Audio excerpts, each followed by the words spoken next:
జిల్లా సమగ్రాభివృద్ధికి జిల్లా యంత్రాంగం ప్రజాప్రతినిధులు కృషి చేస్తున్నారని, ప్రభుత్వ సంక్షేమ అభివృద్ధి పథకాలను 100% అమలు చేసి ప్రజలకు సమర్థవంతంగా అందించేందుకు అహర్నిశలు కృషి చేస్తామని జిల్లా కలెక్టర్ డాక్టర్ చెరుకూరి శ్రీధర్ పేర్కొన్నారు.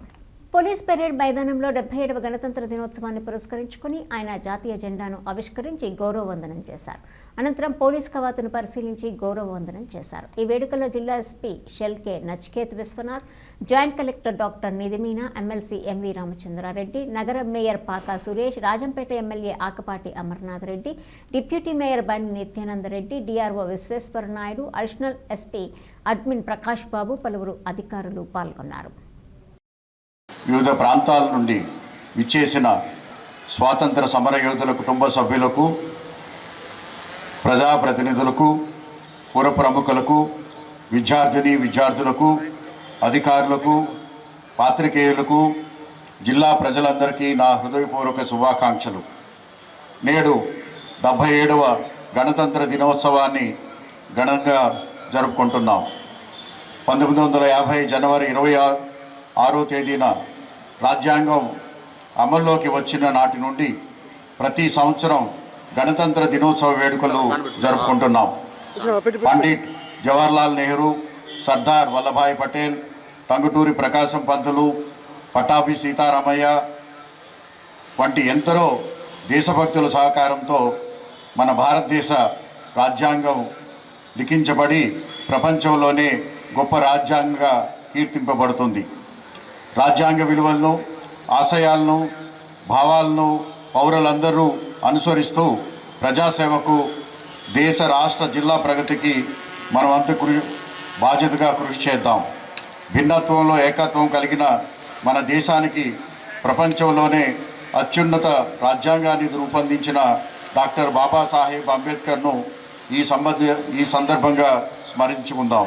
జానపద గేయాలు, నృత్యాలు, కవిత్వం వంటి అనేక కళలకు నెలవైన కడప జిల్లా యోగి వేమన, కవయిత్రి మెల్ల, పద కవిత విహామునుడు, పితామహుడు తాళపాక అన్నమాచార్యులు వంటి మహానుభావుల సాహిత్యం, కవితలతో, మేలుకొల్పులతో పునీతమైంది. నాగరికత పరిపూర్ణత లేని కాలంలో ఉపయోగించిన రాతి శిలా చిత్రాలు ఆనవాళ్లకు మన కడప జిల్లా ముద్దనూరు చింతకుంట గ్రామం ప్రసిద్ధిగాంచింది. అలాగే ఆంధ్ర రాష్ట్రానికి సంబంధించి తొలి తెలుగు శాసనం కలమల గ్రామంలో చెన్నకేశవ స్వామి దేవాలయంలో విశ్వవ్యాప్తమైంది. సున్నపురాయి, యురేనియం వంటి ఖనిజ సంపదలకు మన జిల్లా ప్రసిద్ధిగాంచింది.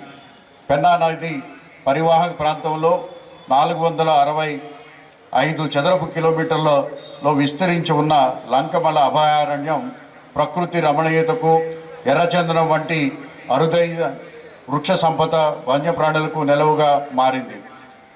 దేశ స్వాతంత్ర సాధనలో జిల్లాకు చెందిన ఎందరో మహానుభావులు తమ వంతు కృషి చేసి భారతమాత రుణాన్ని తీర్చుకున్నారు. స్వర్గీయులు కుప్పల నారాయణ రెడ్డి, వి వెంకట సుబ్బయ్య, పెడబల్లి బాల ఎల్లారెడ్డి, గుడ్డారెడ్డి గారి శేషన్న, శెట్టిబల్లి బాలమద్ది, ఆలూరు ఫకీరప్ప, వేల్పుల సుబ్బయ్య, ఎస్ అశ్వర్థరెడ్డి, కానాల గంగిరెడ్డి, సింగం శివారెడ్డి, సి బాలిరెడ్డి, పిల్ల వెంకటరామరెడ్డి యొక్క త్యాగాలను గుర్తించి ఈ గణతంత్ర దినోత్సవం నాడు వారిని స్మరిస్తూ వారి కుటుంబ సభ్యుల్ని సన్మానించుకుంటున్నాం.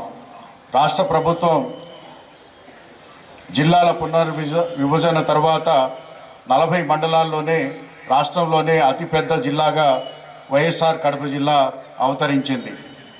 గౌరవ రాష్ట్ర ముఖ్యమంత్రి శ్రీ నారా చంద్రబాబు నాయుడు గారి ఆశయాలకు అనుగుణంగా జిల్లా సమగ్ర అభివృద్ధికి జిల్లా యంత్రాంగం, ప్రజాప్రతినిధులు కృషి చేస్తున్నారు.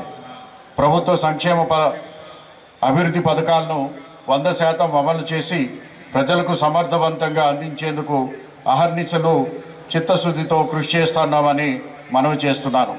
ఈ సందర్భంగా జిల్లాలో సాధించిన ప్రగతిని వివరిస్తున్నాము. ఆస్పిరేషన్ డిస్ట్రిక్ట్లో భాగంగా వైఎస్ఆర్ కడప జిల్లాకి మొదటి స్థానం సాధించుకోవడం జరిగింది. భారతదేశంలోనే 112 యాస్పిరేషన్ డిస్ట్రిక్టుల్లో అంటే ఆకాంక్షిత జిల్లాలలో వైఎస్ఆర్ కడప జిల్లా 73.60%తో మొదటి స్థానంలో నిలిచిందని చెప్పడానికి చాలా సంతోషంగా ఉంది. నీతి ఆయోగ్ విడుదల చేసిన తాజా ఓవరాల్ కాంపోజిట్ స్కోర్ ఆధారంగా వైఎస్ఆర్ జిల్లా మొత్తం 112 ఆకాంక్షిత జిల్లాల్లో జాతీయ స్థాయిలో అగ్రస్థానం సాధించడం ద్వారా గొప్ప మైలురాయిని సాధించడం జరిగింది. ఈ ర్యాంకింగ్లు నీతి ఆయోగ్ పర్యవేక్షణలో దాదాపు 50 కీలక శాఖల పనితీరు సూచికలు ద్వారా మూల్యాంకనం చేయబడినటువంటి ఆరోగ్యం, పోషకాహారం, విద్య, వైద్యం, వ్యవసాయం, జలవనరులు, ఆర్థిక సమ్మేళనం మరియు నైపుణ్యాభివృద్ధి వంటి 5 ప్రధాన రంగాల్లో పనితీరు ఆధారంగా గుర్తించడం జరిగింది. మన జిల్లాలో ప్రత్యేకంగా చేపట్టబడినటువంటి స్మార్ట్ కిచెన్ విధానం దేశంకి ఆదర్శంగా నిలవటం గర్వకారణం. ఈ విధానాన్ని గౌరవ రాష్ట్ర ముఖ్యమంత్రి శ్రీ నారా చంద్రబాబు నాయుడు గారు అభినందించగా డిప్యూటీ సీఎం పవన్ కళ్యాణ్ గారు ప్రోత్సహించడం హర్షణీయం.